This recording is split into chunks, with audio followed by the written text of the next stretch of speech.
Hey, how's it going everyone? This is Point Gaming Connoisseur, and welcome back to another game guide video for Mortal Online 2. And today we're playing on version 1.0.8.7. Okay, so this is a follow-up video to my previous episode, episode 34, where I was talking about how your long-term survival depends on you. So in this video I want to talk about 3 common mistakes. Now there's a lot that I can cover with this topic, but it's going to just take too long. So I'm just going to talk about the main 3 mistakes that I think a lot of new players make when they're first starting out, and hopefully with this video you'll be able to, it'll be a springboard for you to go on to great success and build your career and establish your reputation in this game with the community. Okay, so we'll start with I think the first mistake, the first most common mistake that I think a lot of players make, and that is when something bad happens, it is a indication that you need to stop and think, reevaluate your strategy. Instead of going back out and repeating the same mistake over and over and hoping for a different result, which is the definition of insanity. If you heard that saying, definition of insanity is doing the same thing over and over and expecting a different result. So when something bad happens, like let's say you got killed in the graveyard, or you got ganked on your way out of town, or something bad happened. Maybe in the dungeon you met some rare players and they killed you and took all your stuff, or something along those lines. Whatever it is, it's a sign that you need to stop and think and re-evaluate your strategy, because this game is all about learning from your mistakes and getting better with your strategy and your tactics, the way you do things. So I'll give you an example. Let's say you're riding on your horse and you're on your way out of town, and on your way some guy with a bow hiding in the bushes comes out and shoots your horse and kills your horse and then kills you and then takes all your stuff. Now this actually happened to me once. So I was riding out of town and some guy hiding behind the bushes came out suddenly and ambushed me and killed my horse with bow and arrows and then killed me afterwards. So immediately after that I learned that I needed to reevaluate my strategy. So I changed my strategy, and I'm not going to tell you what that is, because this game is very much a game of cat and mouse. If you are not the cat, you are the mouse. That is the rule that I have for myself, and I think if you're a new player, you would do well to learn this very quickly. If you are not the cat, that is, if you are not the PvPer, you are not someone who's good at PvP, and you are someone who just wants to do their own thing and peacefully coexist with others, then you are not the cat. The cat is the PvPer. So if you're not the cat, then you are the mouse. And as the mouse, you need to adopt a different set of strategies. So that would mean things like asymmetric warfare strategies. Not in the sense that you're going to go and fight the PvPer, but in the sense that you're going to do things differently so as to avoid a confrontation, or if you do encounter the red player, then you will have some way of avoid getting killed. So back to my example, I have reevaluated my strategy, and so I changed everything.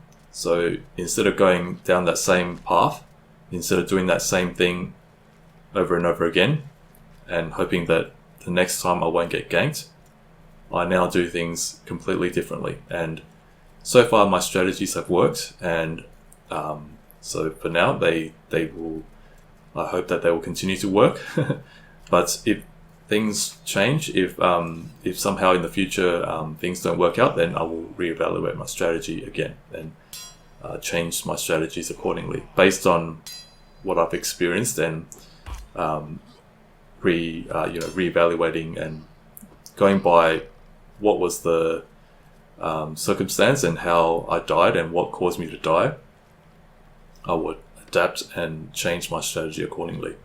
So that's number one. So if you're a new player, you would do well to learn this very quickly. Don't make the same mistake over and over. So I think before I go on to the next next common mistake, I would say that I think a lot of players, when they resurrect at a priest in the wild, they're not aware that that there are many other priests. You don't have to resurrect at the same priest every single time. You can resurrect in town or elsewhere where there's no dangers waiting for you when you resurrect. So just keep that in mind. Now, the second mistake that I think a lot of players make is carrying a lot of their valuables and their belongings, large quantities of it, at any one time. And so, as you may be aware, there is a bank in every town, and I think sometimes even a bank out in the wild with outposts and things. So the banks are there for you to store your valuables. So I think one common mistake that a lot of players make is they carry large amounts of their belongings with them wherever they go, whether that be gold or loot or whatever, resources and so forth. That is a big mistake. As a player, you should not be carrying huge amounts of your hard-earned belongings and loot with you everywhere. Instead, you should be carrying only that which you can afford to lose. Now, of course, I'm not saying that small amounts of loot are not valuable, but what I mean is you only carry only those things that you will be able to afford to recoup. If you were to lose them, let's say your armor. So if you have a set of plate armor that was given to you by, let's say, a guildmate or a friend, then only wear that armor if you know that you will not, only if you know that you will be able to survive and not lose it. Don't wear that armor if you know that there's a group of PvPers, waiting outside of town and waiting for you, and so you decide to put on that plate of suit of plate armor and then go out. That is what I mean by carrying stuff that you cannot afford to lose. Instead, if you were to equip armor, then either learn how to craft the things that you need. Like for myself, I wear, Tinjomic Guard armor. Now, all of this stuff that I'm wearing, that I'm carrying, I can easily replace within a matter of minutes. So they're not stuff that I cannot afford to lose. So use the bank. If you're out hunting, then just hunt the amount that you feel comfortable with, and then return to the bank and put everything away and then go back out. Now, I know that it can be tedious and time consuming, but in my opinion, this is better than you losing a whole chunk of progress if you were to get ganked or something bad happens. So use the bank, use it well, and use it extensively. That's what the bank is for. So, if you want to succeed, then use the bank extensively. Okay, so that's number 2. Now, the third one, and this is probably, this can be subject to interpretation and depending on what your playstyle is and what your preference is. Mistake number 3 is when you're first starting out, I think a lot of new players feel that they have to join a group or join a guild very quickly, and that solo play is not viable or not possible. That is, I think, a misconception, because I myself am a solo player, and I have been a solo player for the past 8 years or 7 years that I've been playing Monster Online 1, which is the original game. And I have, built for myself a fairly, I would say in my own way, a successful, transporter business, and I've managed to be self-sufficient, to an extent, and so solo play is definitely possible, and it can be rewarding. It can be fun, but that's just something that I've been doing. So now, as a new player, you probably feel, or you've been told, that you have to join a group or join a guild in order to survive, or in order to have any kind of success. Now, I would disagree with that, personally, because I have been a solo player, and I have been able to do things quite successfully on my own. Now, that's not to say that I don't get help at times from other players. I do encounter at times players who come to my aid. Let's say I'm getting attacked, then a player that I don't know suddenly comes to my aid and helps me fend off the red player. Or that sometimes I do get gifts from random players who come up to me and give me things, and I always appreciate, and I'm always thankful for those gifts. And so thank you to all those people who have given me things in the past, and thank you to all those who have helped me in the game, whether that be retrieving my things after I die and giving it back to me, or fighting off the red player. And so when it comes to joining a group or joining a guild, I would say be very careful. Don't be in a rush to join a group when you're first starting out, because the last thing you want is to join a group or a guild that takes advantage of you, or you don't know what you're getting yourself into, and you get involved with their politics. Maybe they're a warring guild with another guild, and you get caught in the middle of that. And even after you leave the guild, the opposing guild remembers who you are, and that you were a member of an enemy guild, and they might have a beef with you after that. So just be very careful. Don't be in a rush to join a guild. Instead, take your time. You can stay on Haven for as long as you want. There is no time limit. So if you need to learn things, you can do so in the safety of Haven. On Haven, you cannot be PK'd. You cannot be. I'm not sure if you can still be pushed. I think they took away that functionality on Haven. So if you do need to take your time to learn things, then just take your time. Don't feel that you have to join a guild or join a group immediately, because, like I said, in this game, your reputation and your connections with other people is paramount. In this game, your reputation can do more for you or do more against you than you may realize. So don't be in a rush. If you have to, then play solo for as long as you need. And if you were to join a group or join a guild, do so only if you know that you can trust those people. If they're friends that you know and you can trust, then by all means. And with respect to guilds, I would say do your research. Try and find out as much as you can about the guild that you're interested in joining.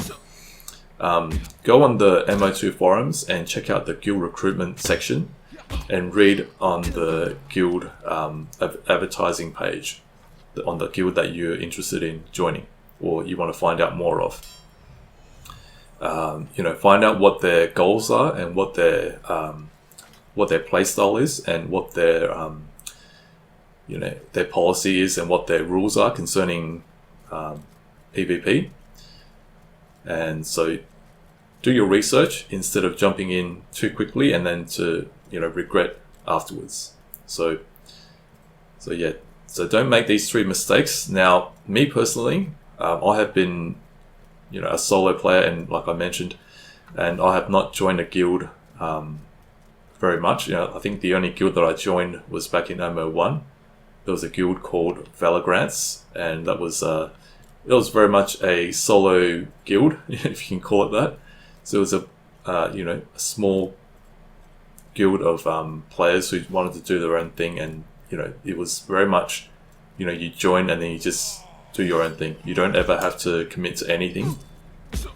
So that was the only time that I joined a guild back in MMO1. Now in MMO2, I'm running my own guild, which is more or less the same thing, but it has some code of conduct, and I wanted the guild to be to help new players and to be a force for good in this game.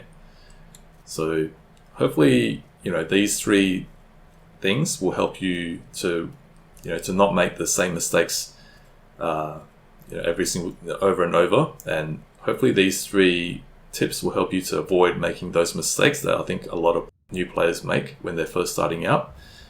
And so hopefully there's a lot more that I can discuss, but it will just take too long, so I'm not gonna go into everything that because I have learned a lot in my 8 years of playing Modern Warfare 1, but I'm not going to go into all of them because it would just take you could take hours and hours.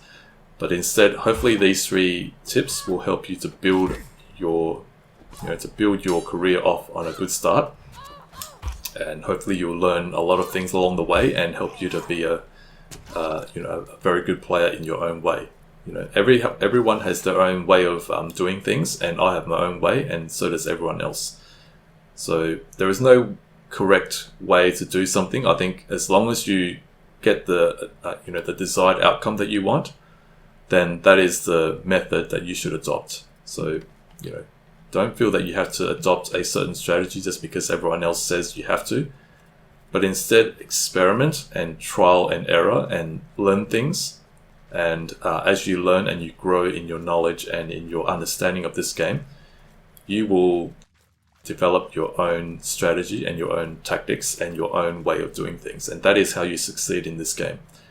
So hopefully this has given you some food for thought. So if you have any questions, please feel free to leave it in the comment section below, and I will try to answer them as best as I can. And if you can please leave a like on this video, and please share and subscribe if you haven't already done so. So thank you very much for watching, and hope to see you guys next time. This is Fine Gaming Connoisseur. Take care and have a good day.